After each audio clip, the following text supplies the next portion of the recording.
found no indication that Bush had gone to Chevy Chase.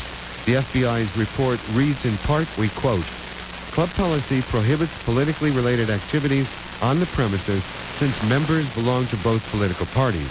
As a result, the only way a speech could have been given would be with the approval of the Board of Directors. A review of the Board of Directors meetings for September and October of 1980 failed to reference any such event," unquote. The report acknowledges that, quote, "a group of individual members may have invited Bush to talk to them personally, but such an event could only be confirmed through contact with the members involved," unquote. Quote again, "In addition, this is an FBI report, and we're reading the conclusion now.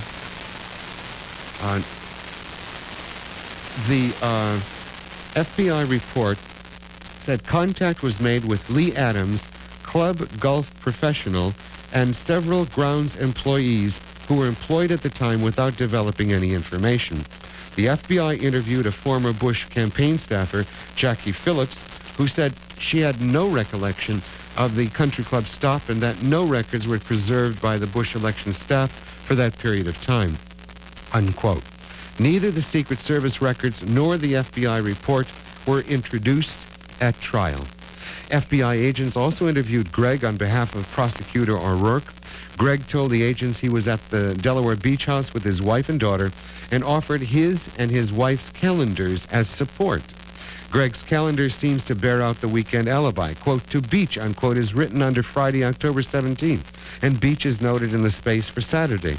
Gregg was a little more voluble on Sunday, October 19th. He wrote, "Ran, beach, good day," made a note about swimming, jotted T, which appears to stand for tennis, and concluded, "Return 6 through 9. The space for Monday, October 20th, the day when Brennicky says he saw Gregg in Paris, is blank. The only blank Monday in October.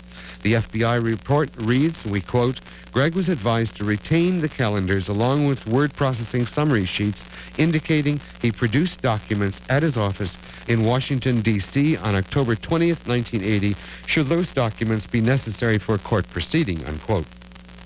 But there's no indication the agents saw the summary sheets, nor where they appended to the report as copies of the calendars were.